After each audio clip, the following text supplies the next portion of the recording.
Hi, class. I will be going through our discussion on professional competence and training. Um, you all had really great responses, and I'm gonna address a few things. So, first, talking about how to remain competent in counseling. So, I hold on. So, this happens a lot of ways. Um, the law requires, continuing education hours, and so you're required to renew your license every 2 years. And so you'll be required to do so many hours within that time. And so that is one way to be professionally competent. And continuing education hours can be gained through your job, professional organizations, even like social media. So, like Facebook. I don't know about where you live, but where I live, we have a Mid South Therapist Network group. It's a closed group on Facebook. But there's a lot of great information that comes through there. Like most of it, people use it for trying to find referrals for people. But people will post if like, oh, they're opening a new private practice, or if there's a training that's available. I'm also subscribed to the SESNet listserv. You may have heard of it. And you get an email literally probably every day. And there's so much like jobs, research studies, continuing education. There's also, if you go to the ACA website, there are listservs that you can sign up for. There's like a grad student one. That one's not as active, but I still get stuff from there. But just look for CEs any way you can. But just know, CEs are just a requirement, and so what you do with the knowledge you gain from the experience is really up to you and the individual. And so it can be difficult to measure growth unless there's some kind of program evaluation, kind of doing like a pre and post test and seeing how you apply your knowledge. But I don't really see that often.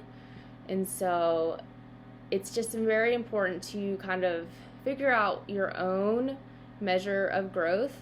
I personally don't think continuing education is enough because that's solely just a requirement, and those are really easy to get. Some don't really require any energy or effort whatsoever. You could easily probably find virtual CEs where you're not required to participate. And so, like, kind of thinking about that, like, how much are you really gaining from that? And thinking about that and how is that ethical? Like, should we be required to be participating in CEs? That is not a requirement. I'm not sure if it should be, but I definitely think it would, help out the amount of information that's retained. So just kind of look within yourself and see where you feel comfortable, but also thinking about ethically, like, do you feel like you are getting the continuing education to ethically treat your population? And so also making sure you keep track of your CEs, because I forgot the percentage, but a certain number of licensure renewals are audited. And so it's very important to keep track of those CEs just in case you do get audited. You have all your stuff and you're good to go, and it's easy peasy. And also wanted to just mention that there is a difference between specialization and certifications. If you're going to specialize in a certain area, that doesn't always require a certification. So for instance, I use DBT, dialectical behavior therapy, in a lot of my work with clients. However, I'm not a DBT certified counselor. And so I can't advertise that I am. I can advertise that I use DBT, but I can't go just and say that I'm a certified counselor. I know EMDR definitely requires a certification. You can get certifications in certain areas, but not necessarily need them to practice. So, like play therapy, you can get a certification in that, but you can still use play therapy without being certified. But I would be careful doing that, because play therapy is not just you're not just like playing trucks with your client. There's more to it. And so if you say you're using play therapy, really know like what kind of play therapy you're using, because there's different kinds of play therapy. And I would always encourage you all to use your electives to kind of to gain experience in certain areas, and also use your practicum and internship to see how different populations, like try to find a practicum that's within an area that you are interested in, because you really won't, some things you won't know that you like it or not until you've been in that environment. So for instance, I had it in my head that I really wanted to be doing inpatient work, and see clients in that kind of setting, in the very acute, high risk kind of setting. I interned at a behavioral health hospital, and I learned a lot. And one of the biggest things that I learned is that I never want to work with that population for a substantial amount of time. Because I learned about myself that I like to do deeper work than just simply stabilizing, because that's really what you're doing at an inpatient hospital, is stabilizing. And once they're stable enough, then they will get released. So you can't really go too far. But so use your practicum internship site to really kind of play around and see what populations kind of fit with you. Okay, so we did get a couple of questions. One question was, I'm curious about the PCPEs. Does Henderson State do these, or is it just certain colleges? What are the ways in which our department gauges how well we will do in the counseling world? And for the first, we deal with the PCPEs through the same formula. At least that is the intent. We do mock counseling sessions and classes, and in the pre-prac class. So that's where you're learning the techniques. And so you also, learn through practicum and internship.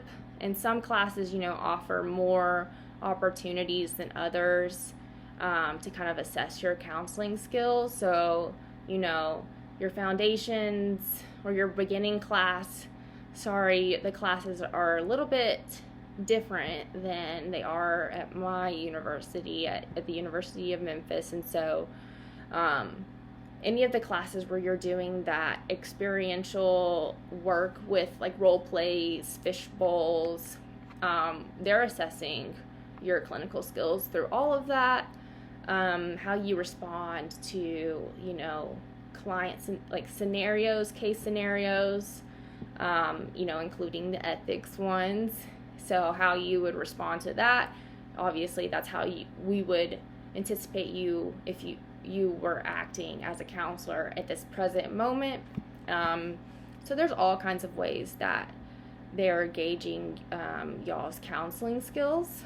But most of that really does come through practicum and internship and your supervisor and what is going on in that way. Okay.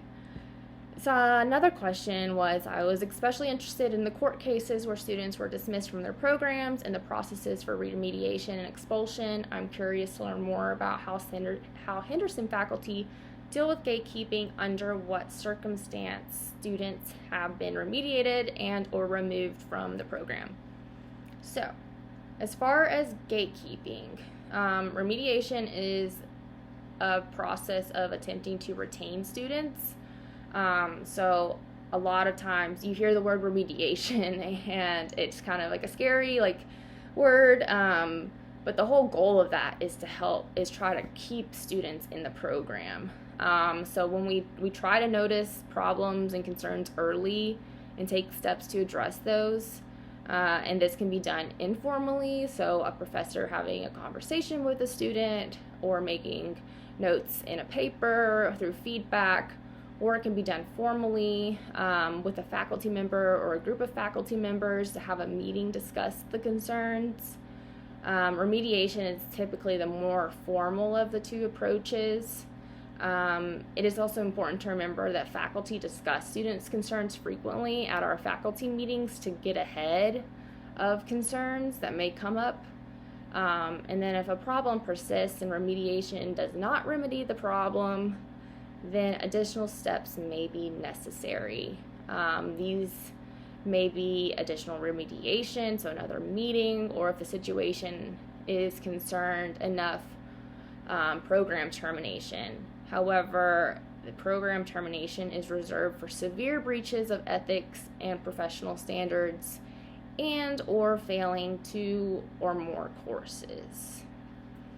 So,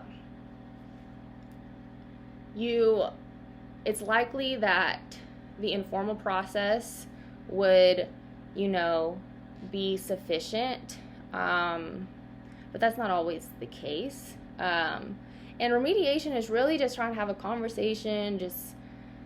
We know that y'all are all human, faculty are human. We're just trying to see where you are and how we can help you get to where you need to be. So that's essentially what that is.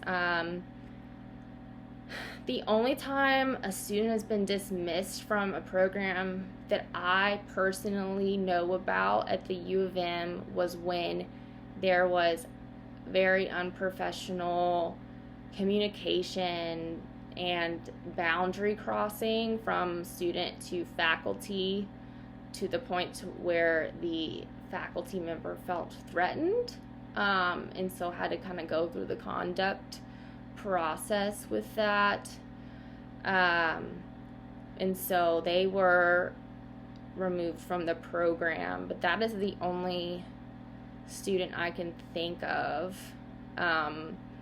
We had a remediation. I'm using Memphis examples because I don't really know many. I know a few Henderson examples, but I don't want to break any confidentiality, so obviously I'm not going to talk about any of those.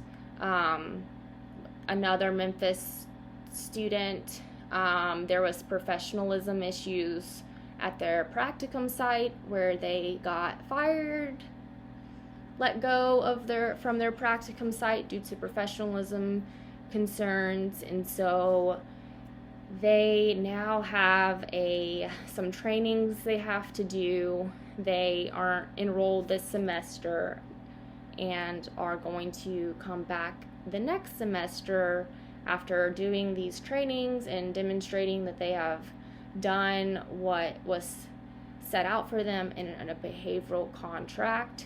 So a lot of times you really will, issues can come up at the practicum and internship site, once you're in the real world, I guess, so to speak.